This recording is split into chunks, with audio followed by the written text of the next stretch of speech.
lost my mind. I was only drunk because I didn't have no food. Nobody cared that I didn't have food. Y'all just kept giving me Patron. Because I look at you different. Why the about my baby mom? I don't give it. Yo, if you ever was to talk to her, she'd tell you that. I would never talk to that on my level. She ain't do nothing to me, and she never been in my circle. She never been around me. And you've been bringing it up. So now I'm gonna give you what you want. I'm never gonna touch you again. I'm never physically gonna hurt you. You marry this nigga, I'm blowing this head off on everything I love. I'm going back to prison. Philadelphia police have identified a suspect in connection with a deadly shooting inside a North Philly barbershop. 44-year-old Armond Hilton is wanted for murder, robbery, and related charges. Police say he shot and killed Nitiffa Wade inside a barbershop on Lehigh Avenue on Saturday afternoon. Investigators say Hilton opened fire inside the barbershop, hitting Wade in her torso and head. She died at the scene. Hilton is considered armed. On a crisp Saturday afternoon in North Philadelphia, October 7th, 2024, a vibrant community hub was forever altered by a shocking act of violence. At precisely 1:48 p.m., inside a bustling barbershop on the 2500 block of West Lehigh Avenue, the ordinary hum of daily life, clippers buzzing, laughter echoing, and casual chatter filling the air, was shattered by gunfire. In broad daylight, 40-year-old Nitiffa Wade, a beloved mother, nurse, and community pillar, was brutally gunned down before stunned onlookers. This chilling true crime story unveils the devastating consequences of betrayal, obsession, and unchecked rage, exposing the hidden dangers of domestic violence that lurk beneath the surface of everyday life. Nitiffa Wade was far more than a headline in Philadelphia's grim tally of violent crimes. To her 3 children, she was a steadfast mother, pouring her heart into providing them with stability and a brighter future. To her patients, she was a compassionate, registered nurse whose empathy transformed their darkest moments into bearable ones. To her community in Coatesville, Pennsylvania, she was a beacon of resilience, juggling multiple roles with grace and determination. Guided by her deep Islamic faith, Nitiffa embodied kindness, patience, and a commitment to uplifting those around her, qualities that defined her personal and professional life. Born and raised in Pennsylvania, Nitiffa's spirituality was the cornerstone of her character. Her faith informed her interactions, fostering a warmth that resonated with everyone she met. As a nurse, she excelled at connecting with patients, offering not just medical care, but a genuine human connection. She had a gift for making people feel valued, a former colleague from the hospital where she worked recalled. Her ability to listen and comfort patients even in their most vulnerable moments set her apart. She was the kind of nurse you never forget. Beyond her nursing career, Nitiffa was an entrepreneur with a sharp mind for business. Her ability to balance her demanding job, motherhood, and entrepreneurial ventures showcased her extraordinary resilience. Friends and family admired her knack for finding joy in life's simple moments, whether sharing a meal with her children, attending community events, or practicing her faith. Yet, beneath her radiant exterior lay a complex history with a man whose actions would lead to her tragic end. Armond Hilton, a 44-year-old with a violent past and a dangerous obsession. On that fateful October afternoon, the barbershop on West Lehigh Avenue was alive with activity. Patrons exchanged stories, barbers worked their craft, and the atmosphere buzzed with the familiar rhythm of a Saturday routine. Nitiffa, a regular at the shop, had arrived around 1:30 p.m. for her bi-weekly appointment, a ritual she cherished. She engaged in light conversation with other customers, her warm smile masking any hint of the danger closing in. At 1:48 p.m., the door swung open, and Armond Hilton entered with lethal intent. Without a word, Hilton strode directly toward Nitiffa, drew a handgun, and unleashed a barrage of bullets. Multiple shots struck her torso and head, inflicting wounds so severe that she collapsed instantly.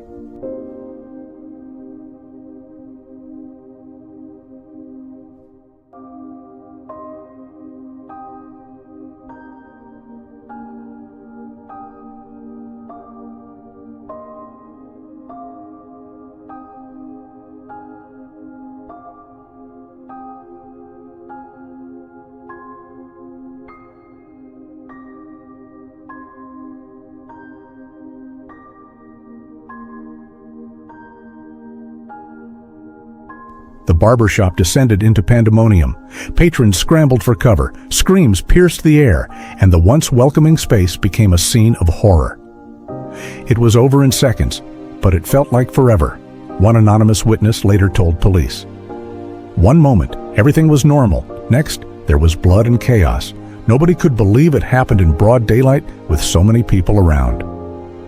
Emergency responders arrived swiftly, but despite their efforts, Nitiffa's injuries were too grave. She was pronounced dead at 2:04 p.m., just 16 minutes after the attack began. The barbershop, a cherished community gathering place, was now cordoned off with yellow tape, its floors stained with the aftermath of a targeted execution. For the neighborhood, the brazenness of the attack, carried out in public view during the day, sent shockwaves, raising fears about safety and the pervasive reach of domestic violence. As news of Nitiffa's murder rippled through Philadelphia, grief and disbelief gripped her community. Social media posts and local news reports amplified the tragedy, with residents struggling to comprehend how such a public, deliberate act of violence could target a woman so admired. Questions swirled. Why would someone attack a devoted mother of 3? What drove the killer to choose such a crowded, visible location? What could justify such a heinous crime?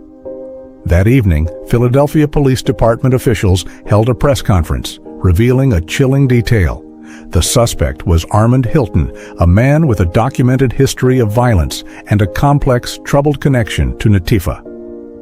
"We are actively seeking Armond Hilton in connection with this homicide," the police captain announced. "He is considered armed and extremely dangerous. A $20,000 reward is available for information leading to his apprehension." The revelation that this was not a random act, but a deeply personal crime, stunned those who knew Nitiffa, deepening the sense of loss. Nitiffa's death was not just a personal tragedy, but a stark reminder of Philadelphia's ongoing battle with gun violence and domestic abuse. In the days following the shooting, communities across the city held candlelight vigils where photographs of Nitiffa's radiant smile glowed under flickering flames. Speakers at these gatherings called for action to address intimate partner violence, urging early intervention to prevent disputes from escalating to deadly outcomes. "We cannot keep losing our sisters, our mothers, our community anchors to this kind of senseless violence," a local organizer declared. "Every life taken leaves a wound that never fully heals." While law enforcement launched an intensive manhunt for Hilton, Nitiffa's family faced the heart-wrenching task of planning her funeral and caring for her 3 children, now left without their mother. The overarching question lingered. Could this devastating loss have been prevented? To answer that, we must unravel the intricate history between Nitiffa Wade and Armond Hilton, a relationship marked by trust, power shifts, and ultimate betrayal. The connection between Nitiffa Wade and Armond Hilton stretched back years, weaving a complicated tapestry of personal ties, business dealings, and escalating tension. What began as a relationship rooted in mutual support evolved into a fraught dynamic that set the stage for tragedy. Court records and accounts from those who knew them reveal that Hilton's criminal activities predated his involvement with Nitiffa. By age 44, he had amassed a significant rap sheet with convictions for various offenses that painted a picture of a man prone to breaking boundaries. Despite his legal troubles, Hilton had built a portfolio of properties and business ventures across Philadelphia and its surrounding areas, showcasing a cunning ability to navigate the world of commerce. When he faced incarceration, he confronted a critical dilemma. Who could he entrust with his financial empire while he served his sentence? He turned to Nitiffa, a decision that reflected a deep level of trust, but also placed immense pressure on her. He handed her the keys to everything, a mutual acquaintance explained. His real estate, his business operations, it was all in her hands. That kind of responsibility changes a relationship, no matter how strong it starts. During Hilton's imprisonment, Nitiffa stepped into a role far beyond that of a typical partner. While continuing her demanding career as a registered nurse, she managed Hilton's assets with remarkable skill. Her days were a whirlwind of hospital shifts, where she cared for patients with compassion and administrative tasks, including overseeing rental properties, resolving tenant disputes, and maintaining Hilton's business networks. This dual life demanded extraordinary organization and fortitude, qualities Nitiffa possessed in abundance. Her Islamic faith provided an anchor amidst these challenges. She drew strength from her spiritual practices, which guided her as she balanced her professional obligations, her duties as a mother to 3 children, and her stewardship of Hilton's interests.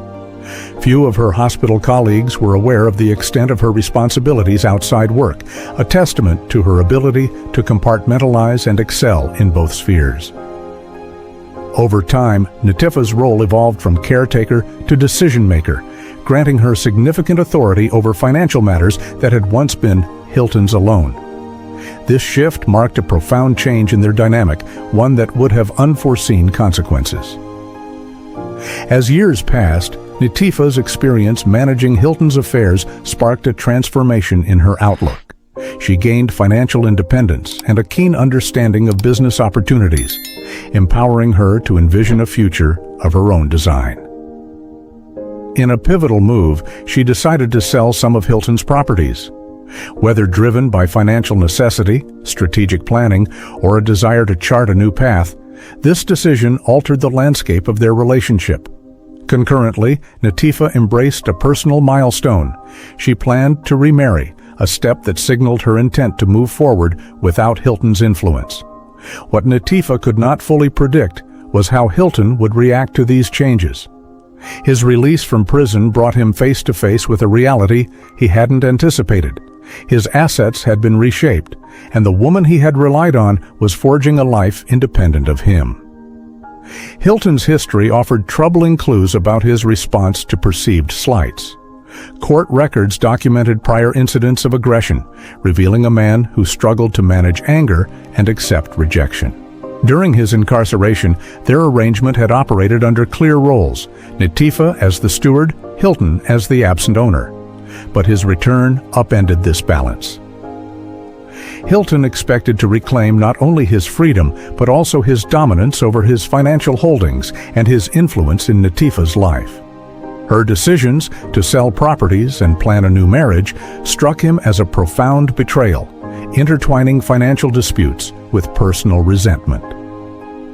As police would later uncover, this volatile mix of contested assets, romantic rejection, shifted power dynamics, and Hilton's violent tendencies created a tinderbox ready to ignite. Upon his release, Hilton confronted a world that had moved on without him. The properties he viewed as his legacy had been sold, and Nitiffa was building a future that excluded him. According to those familiar with the situation, his initial shock gave way to seething anger. He couldn't wrap his head around her making those choices without his consent, a source close to the pair said. To him, she was supposed to safeguard his empire until he returned, not take control and redirect her life. Her independence was something he couldn't tolerate. Court records paint a disturbing picture of Hilton's escalating behavior. He began by demanding answers, seeking face-to-face meetings with Nitiffa to reclaim his perceived rights. When these encounters failed to satisfy him, his approach grew more aggressive. Phone records revealed a barrage of calls at all hours, transitioning from insistent inquiries to outright threats. Text messages retrieved from Nitiffa's phone captured his mounting fury. "You can't take what belongs to me and walk away," one message read, sent 3 weeks before the murder.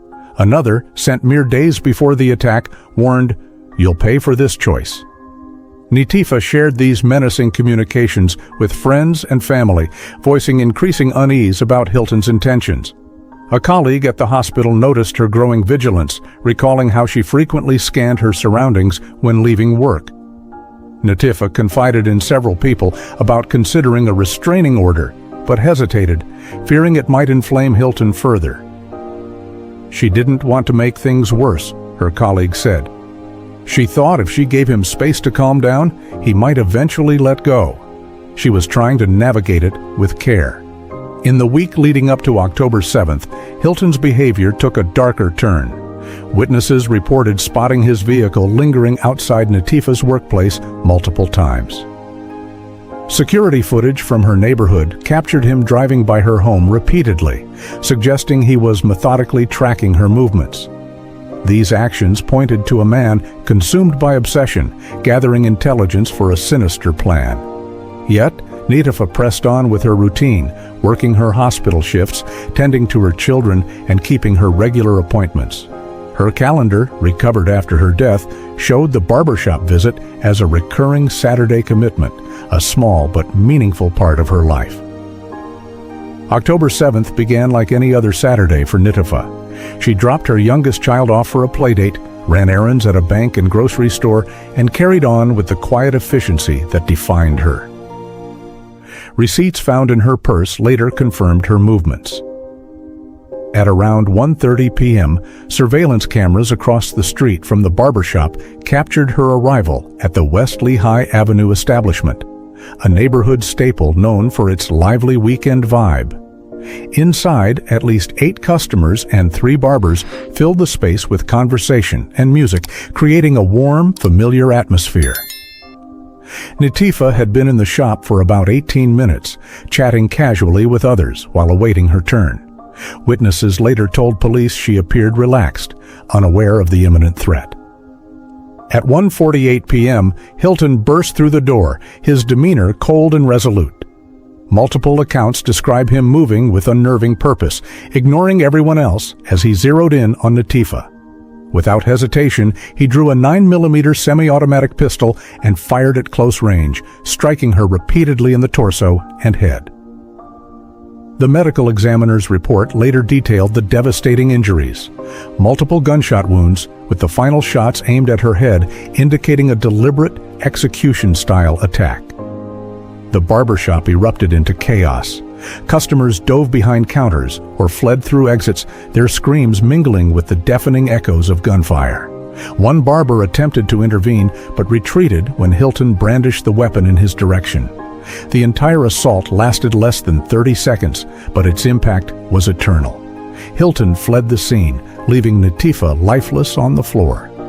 First responders arrived within minutes, responding to frantic 911 calls, but their efforts to save her were futile. She was pronounced dead at 2:04 p.m., her life extinguished in a matter of moments.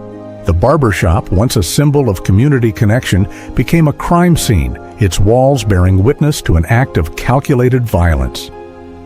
Philadelphia police responded with urgency, securing the crime scene and launching a comprehensive investigation.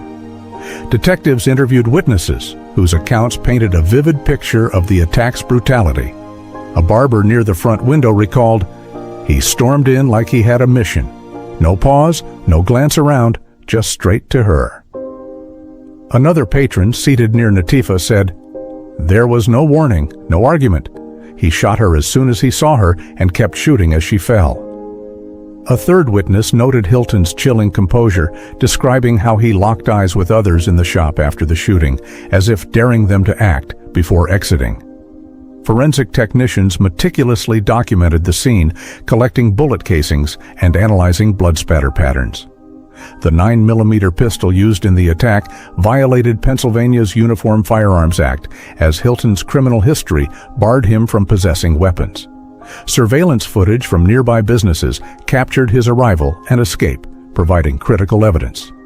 Despite the rapid response, Hilton eluded immediate capture, having planned his getaway with precision. A witness saw him enter a dark sedan a block away, suggesting prearranged transportation, a detail that underscored the premeditated nature of the crime. The manhunt for Hilton proved daunting. His familiarity with Philadelphia's neighborhoods and connections from his criminal past gave him an edge, offering potential safe havens.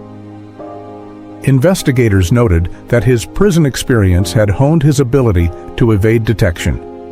"He's staying off the radar, no credit cards, no traceable phone activity," a police spokesperson said at a press briefing 3 days after the shooting. "He's using his knowledge to hide, which makes our job harder." The search strained resources, with officers chasing multiple leads across the city.